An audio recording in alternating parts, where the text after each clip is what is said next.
OBC की बात इस तरह के मंचों पर कैसे होती है? या तो उनका मजाक बनाया जाता है या उनसे शिकायत होती है।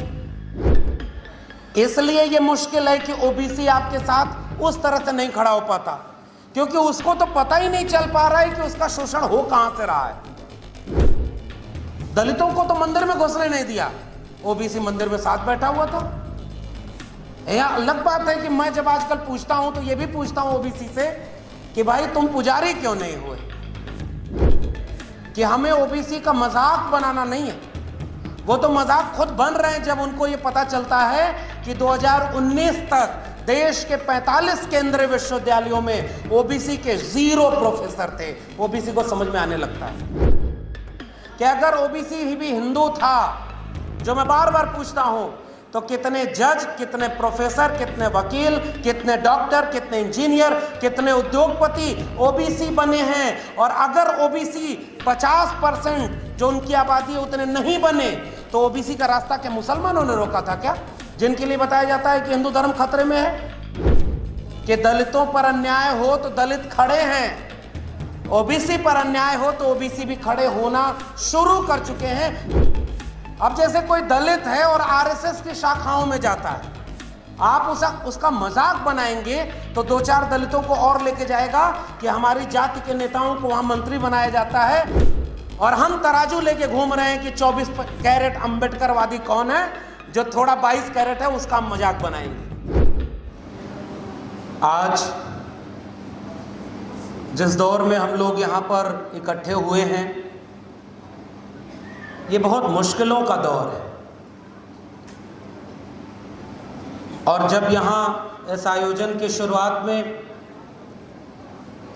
उदित राज जी इस पूरे आयोजन के मकसद को, अपने अतीत को हमारे बीच में रख रहे थे,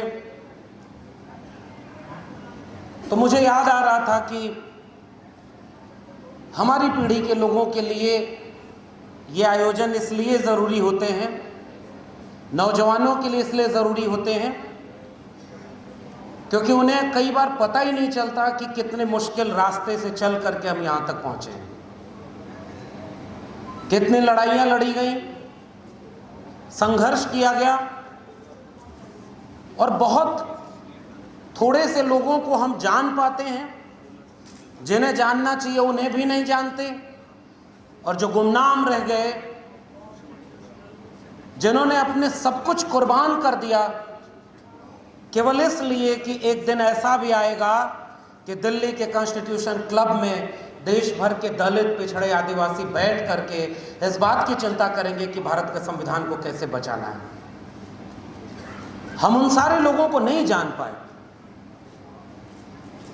और आज वो इतिहास भी मिटाया जा रहा है दो तरफ से। हमारे पहले मीडिया के साथी बोल रहे थे, उन्होंने बखूबी आपको ये समझाया कि एक दौर में मीडिया का काम होता था जनता के पक्ष में खड़ा होकर सरकार से सवाल करना, और आज मीडिया का काम है सरकार के पक्ष में खड़ा होकर के जनता के खिलाफ काम करना। इस दौर में हमारी पीढ़ियों को पता ही नहीं है दरअसल कि हमारे ऊपर कितने तरह के खतरे हैं। जो थोड़े से जागरूक लोग हैं उनमें से कुछ लोग इस परिसर में बैठे हुए हैं। और एक मुश्किल ये भी होती है कि हमारे सामने जो कन्विंस्ड हैं उन्हें कन्विंस्ड करने के लिए इस तरह के आयोजनों में हम आते हैं। आप सारे लोग जागरूक लोग हैं, लेकिन हम कौन सी भूमिका निभा सकते हैं?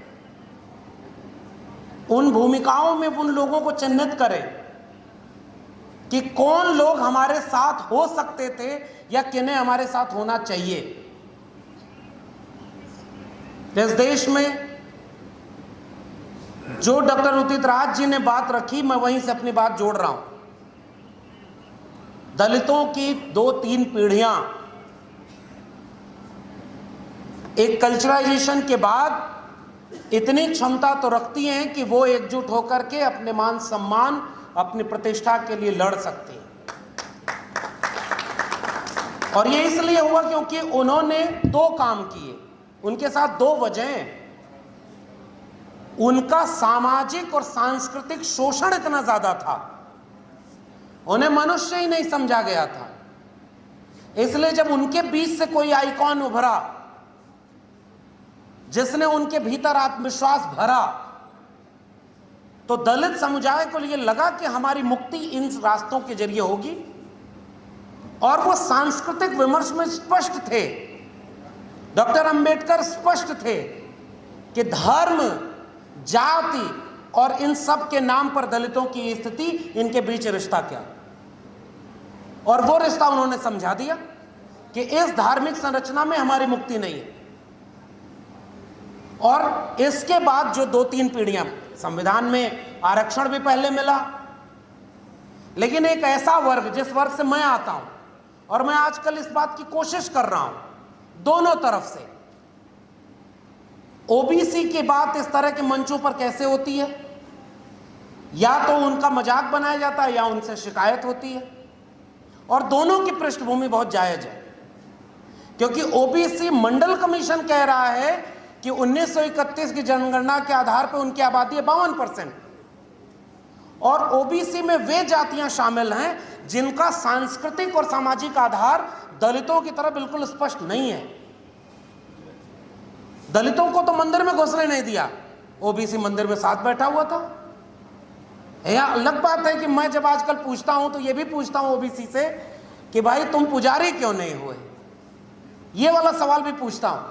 लेकिन मंदिर में घुसने न देने का वंचना ओबीसी ने नहीं झेली।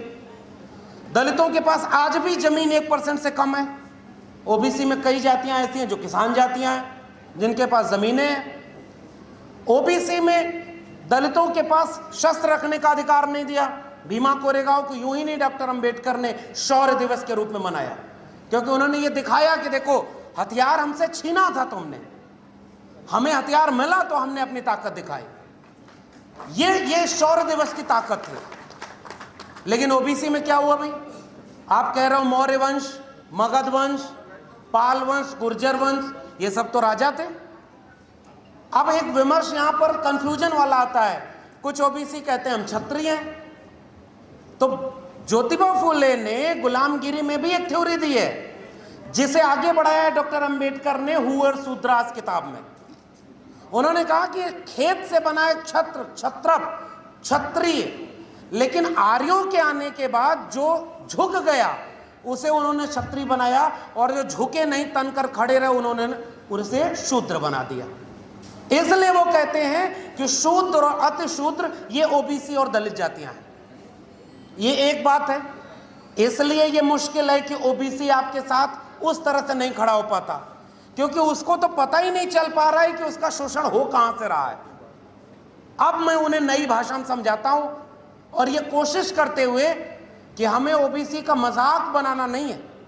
वो तो मजाक खुद बन रहे हैं जब उनको ये पता चलता है कि 2019 तक देश के 45 केंद्रीय विश्वविद्यालयों में ओबीसी के 0 प्रोफेसर थे। ओबीसी को समझ में आने लगता है हमारी भूमिका क्या है, या इस तरह के मंचों पर क्या बात बोली जानी चाहिए।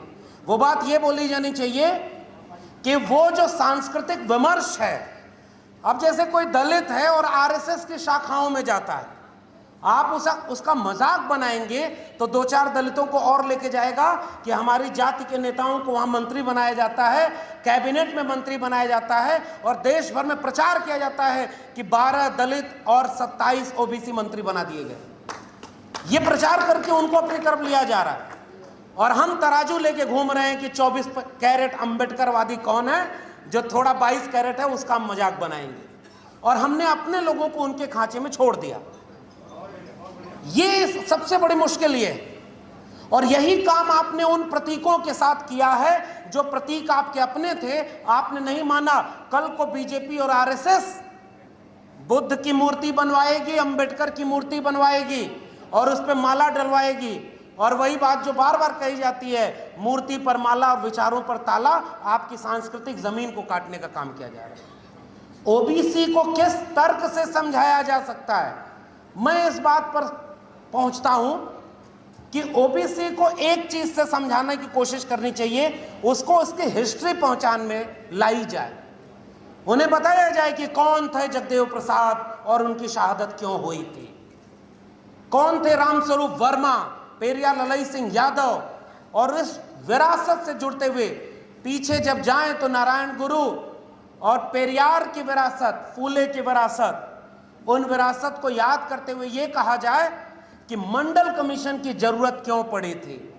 क्योंकि ओबीसी बेशक सामाजिक और सांस्कृतिक रूप से वैसे पिछड़ा नहीं था, लेकिन वह संसाधनों में, इसीलिए जगदेव बाबू का नारा मैं हर जगह बोलता हूं, मुझे वहां से एक दिशा नजर आती है कि 100 में 90 शोषित हैं। शोषितों ने ललकारा है, धन धरती और राजपाट में 90 भाग हमारा है। और वहां से एक दिशा मिलती है, जो बात मैं इस तरह के मंचों पर कह करके, क्योंकि सोशल मीडिया ही मेन स्ट्रीम मीडिया है, पूरे देश में यह बात जाएगी कि दलितों पर अन्याय हो तो दलित खड़े हैं, ओबीसी पर अन्याय हो तो ओबीसी भी खड़े होना शुरू कर चुके हैं। हमें उन ओबीसी को पहचानना है जो कम से कम हमारे मुद्दे में हमारे साथ खड़े हैं। और इस तरह से वो आखिरी बात जो मैं कहना चाह रहा हूं, धन धरती और राजपाट की बात, संसाधनों में हिस्सेदारी की बात, सामाजिक न्याय की बात केवल जाति की बात नहीं, वो जेंडर की बात है। जब मीना कोटवाल जेंडर का सवाल उठा रही थी तो ये सवाल यहां भी उठना चाहिए, वो पूरे देश में उठना चाहिए। वैसे ही सामाजिक न्याय का सवाल संसाधनों के बराबर की भागीदारी का है, इसलिए निजीकरण हमारा मुद्दा है। मंडल कमीशन की रिपोर्ट की तो 2 अनुशंसाएं लागू हुई। ओबीसी समाज को जागरूक इस बात के लिए होना चाहिए कि अगर ओबीसी ही भी हिंदू था, जो मैं बार बार पूछता हूं, तो कितने जज, कितने प्रोफेसर, कितने वकील, कितने डॉक्टर, कितने इंजीनियर, कितने उद्योगपति ओबीसी बने हैं। और अगर ओबीसी 50% जो उनकी आबादी है उतने नहीं बने, तो ओबीसी का रास्ता क्या मुसलमानों ने रोका था क्या, जिनके लिए बताया जाता है कि हिंदू धर्म खतरे में है?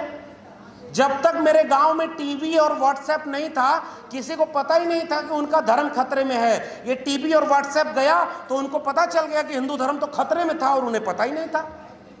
ये खतरे में होता नहीं, खतरे में बताया जाता है। इसलिए मेरा विचार ये कहता है कि 2-3 मुद्दे जो इस पूरे मंच पर हैं, और परिसंघ के आयोजकों को मेरा सैल्यूट है कि जो समसामयिक मुद्दे हैं उन पर बात की जा रही है, और उनमें एक बात और जोड़ी जाए, वो आखिरी बात है मेरी। जाति जनगणना की बात, दलित आदिवासी गिने जाते हैं, धर्म गिना जाता है, जातियां क्यों नहीं गिनते? जाति के नाम पर सारा मलाई खाएंगे लेकिन जातियां गिनेंगे नहीं, क्योंकि ओबीसी को पता नहीं कि जातियां गिन लेंगे तो जो जगदेव बाबू का नारा था ना 90% का, जैसे कई लोग कंफ्यूज होते हैं कि शूद्र कहने पे ओबीसी नाराज होता है। भाई जबरदस्ती उन्हें शूद्र कहलाना ही क्यों? आप शूद्र कहोगे वो नाराज होगा, वो हिंदू बन करके धर्म बचाने खड़ा रहेगा, आप क्या करेंगे? मुझे लग रहा है कि अगर श्रमजीवी शब्द दिया जगदेव बाबू ने, रामस्वरूप वर्मा ने, हरियाणा में चौधरी छोटू राम ने नारा दिया कि कमेरा लोग हैं 90% और 10% लुटेरा लोग हैं, तो 90% में तो दलित, पिछड़े, आदिवासी सब आ गए ना।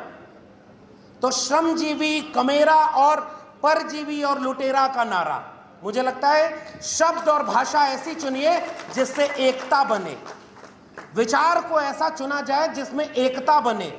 1925 का संगठन 2025 में 100 साल पूरा करके हिंदू राष्ट्र बनाने के लिए लड़ रहा है, और हम सब लोग वही तराजू लेकर तौल रहे हैं कि किसने धोखा दिया, और हम सब बिखरते चले गए, और आज हम इस स्थिति में हैं कि हमारे पास कुछ बचा नहीं है।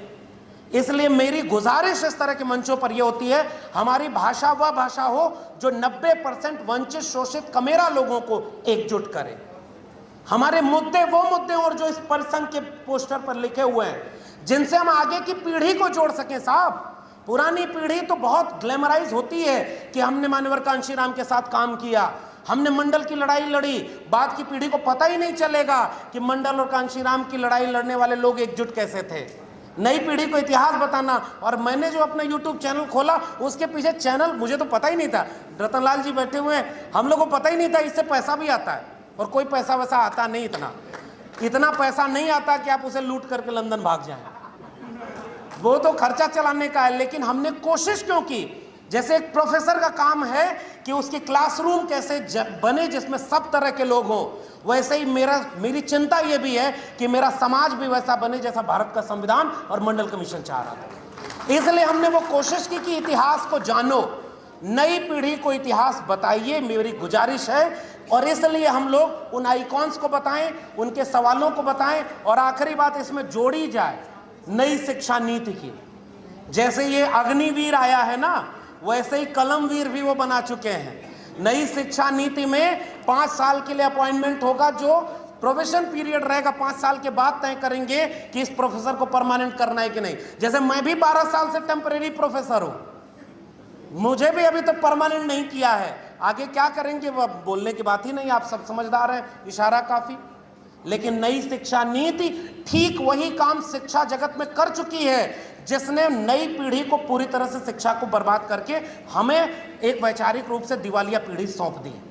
और इसलिए मेरी आखिरी टिप्पणी यही है, क्योंकि बाकी वक्ता भी बोलेंगे, केवल आखिरी टिप्पणी यह है, सबसे महत्वपूर्ण अगर लड़ाई है, सबसे महत्वपूर्ण लड़ाई है, चाहे वो बुद्धा से लेकर के मंडल तक की लड़ाई हो, वो लड़ाई शिक्षा को बचाने की लड़ाई थी।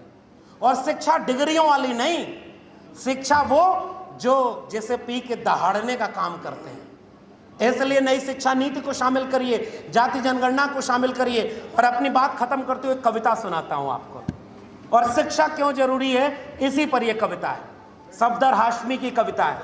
किसकी कविता और क्यों मैंने ये कविता चुनी, इसके भी कुछ अर्थ हैं। पढ़ना लिखना सीखो वो मेहनत करने वालों, पढ़ना लिखना सीखो वो भूख से मरने वालों। क ख ग घ को पहचानो, अलिफ को पढ़ना सीखो, अ आ ई को हथियार बना कर लड़ना सीखो। पूछो मजदूरी की खातिर लोग भटकते क्यों हैं, पूछो तुम्हारी सूखी रोटी गिद्ध लपकते क्यों हैं। पूछो माँ बहनों पर ये बदमाश झपटते क्यों हैं, पूछो तुम्हारी मेहनत का फल सेठ गटकते क्यों हैं। पढ़ो लिखा है दीवारों पर मेहनत कश का नारा, पढ़ो लिखा है दीवारों पर मेहनत कश का नारा। पढ़ो पोस्टर क्या कहता है वह भी दोस्त तुम्हारा। पढ़ो अगर अंधविश्वासों से पाना है छुटकारा, पढ़ो किताबें कहती हैं सारा संसार तुम्हारा। पढ़ो कि हर मेहनत कश को उसका हक दिलवाना है, पढ़ो अगर इस देश को भी ढंग से चलवाना है। पढ़ना लिखना सीखो वो मेहनत करने वालों, पढ़ना लिखना सीखो वो भूख से मरने वालों। बहुत बहुत शुक्रिया। जय भीम, जय मंडल, संविधान जिंदाबाद, उल गुलाम जिंदाबाद, इंकलाब जिंदाबाद।